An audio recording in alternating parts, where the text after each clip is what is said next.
चलिए आज का वीडियो में हम लोग डिस्कस करेंगे आरआरबी ग्रुप का क्वेश्चन जो कि एग्जाम में पूछा गया है पार्ट 9। आज का क्वेश्चन है कि एक ठेकेदार 74 दिनों में एक काम पूरा करने का ठेका लेता है। वो 21 मजदूरों को काम पर रखता है। मजदूरों को आप जो है कि M1 मान लीजिए। कितना? 21 मजदूरों को काम पे रखता है। हो गया 32 दिन में 32 दिन यानी D1 ये हो गया कितना? 32 दिन। चलिए ये भी हो गया यानी 21 मजदूर हो गया, 32 दिन हो गया। 1/4 काम पूरा कर पाते हैं। यानी कितना काम पूरा कर पाते हैं? 1/4 काम ही पूरा कर पाते। ये वर्क हो गया काम को W से डिनोटेट कर दिए। यहाँ तक तो हो गया। दिए गए समय में काम पूरा करने के लिए और कितने मजदूरों की जरूरत होगी, ये बोला है कि M2 निकाल के देखिए, दिखाइए, यानी कितने मजदूरों की आवश्यकता होगी। तो एक फार्मूला हम पढ़ाए हुए थे M1 और ये D1, और ये क्या हो गया? W1 मतलब कामों की संख्या, और ये हो गया आपका फिर M2 मजदूरों की संख्या, और D2 हो गया दिनों की संख्या, और W2 वर्क कामों की संख्या। तो M1 कितना दे के रखा हुआ है? 21 दे के रखा हुआ है। और D1 कितना दे के रखा है? 32 दे के रखा हुआ है। अब ये बताइए वर्क 1/4 का मतलब क्या होता है कि 4 काम में से एक काम पूरा कर लिया है। तो यहाँ पे 1 हो गया। अब M2 कितना हो गया? M2 तो आपको निकालना हो गया। D2 कितना हो गया? तो D2 निकालने के लिए आप क्या कीजिएगा? कुल दिन कितना यहाँ है? 74 दिन है। 74 दिन में से 32 दिन काम किया था, तो 74 में से आप 32 को माइनस कर दीजिए। अगर आप 74 में से 32 को माइनस कर देते हैं तो कितना हो जाता है? 42 हो जाता है। अब W2 के जगह पर क्या हुआ? मतलब 1/4 काम में से एक काम समाप्त कर लिया था, तो बचा कितना? 4 में 1 माइनस कर दीजिएगा, 3 काम। अब इसको काट दीजिए, 3 14 है 45, और ये 7 से काटिएगा तो 7 तिया 21 होगा, और 7 दूना 14 होगा। तो अब आपके पास कितना बच गया? 3 गुना 32/1 इक्वल टू M2 इंटू 2 बच गया, 2 से कट जाएगा, 2 16 है 32। अब देखिए 3 को 16 से गुना कर दीजिएगा, 48 हो गया। यानी मजदूरों की संख्या कितना हो जाएगा? 40, यानी 48 मजदूर की जरूरत पड़ेगा। तो 48 कोई भी ऑप्शन में है तो कितना हो गया? ऑप्शन आपका बी हो गया। अब क्वेश्चन नंबर 2 क्या कर रहा है? क्वेश्चन नंबर 2 में कर रहा है 24,000 रुपये में, यानी 2,400 रुपये पर 7% प्रति वर्ष की दर से 20 फरवरी 2024 से 21 अप्रैल 2024 तक की अवधि के लिए साधारण ब्याज ज्ञात करें। तो साधारण ब्याज यानी आपको यहाँ पे P दे के रखा हुआ है। कितना दे के रखा हुआ है? 2400, और रेट भी दे के रख दिया है। रेट कितना है? 7%। अब इतना हो गया, तो दिन कितना हो गया?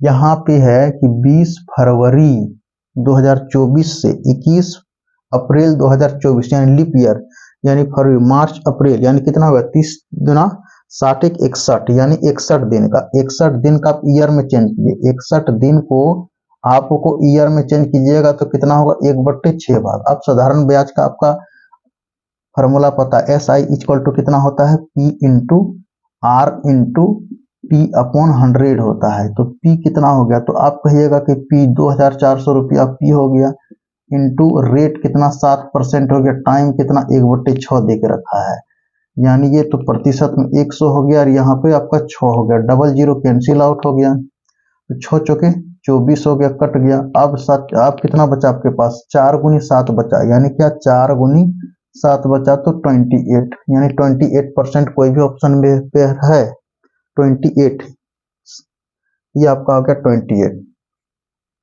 यानी कितना हो गया साधारण ब्याज? इसके पास 28 रुपया हो गया। अब आगे क्वेश्चन क्या बोला? यदि 2x + 3y इक्वल टू 8 और 4x² + 9y² इक्वल 32 और 8x³ + 27y³ का मान ज्ञात करें।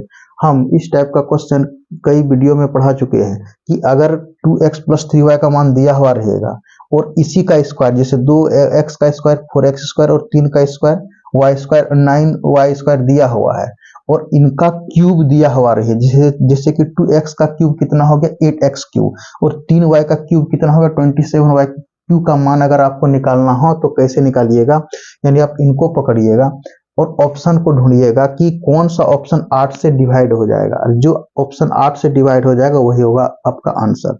दोबारा फिर से आप सुन लीजिए, 2x + 3y का मान दिया हुआ है और 2x का स्क्वायर कितना है 4x², यहाँ प्लस है तो यहाँ भी प्लस है, और 3y का स्क्वायर कितना हो गया 9y², और इसका भी वैल्यू दिया हुआ रहेगा।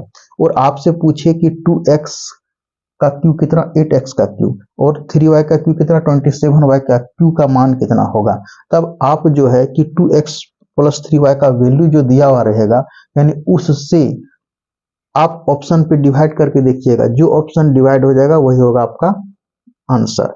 तो 8 से ये डिवाइड होगा तो आप कहिएगा कि ये 8 से डिवाइड नहीं होगा, क्योंकि 8 एक 8 और उधर बचते 44, 8 का टेबल में 44 नहीं होता है। ये 126 होगा तो आप कहिएगा कि नहीं 8 एक 8 कट जाता है, उधर 46 होता है, ये डिवाइड नहीं होगा। और ये 128 होगा, आप कहिएगा कि हाँ ये हो जाएगा 8 1 1 और उधर हो जाएगा 4 तो 48, 8 6 48, यानी करेक्ट आंसर हो गया आपका जा करके 128। आप इसको भाग दीजिएगा, एक बार में होगा, ये कट जाएगा, 8 6 कितना हो जाएगा 48 हो जाएगा। तो करेक्ट आंसर हो गया आपका इतना। अब देखिए क्वेश्चन नंबर, आप आगे चलिए, 25 और 45 का तीसरा समानुपात आपसे पूछा है कि क्या होगा।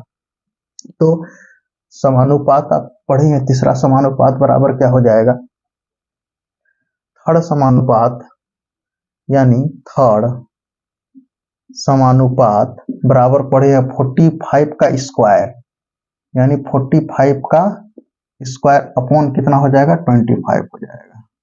तो आप 45 को लिख सकते हैं 2 बार, 45 इंटू कितना 45, इसको हम लिख सकते हैं 25 को 5 इंटू 5, तो आप कहिएगा कि हाँ ये 9 से कट जाएगा, तो 9 का स्क्वायर कितना होगा 81 हो गया।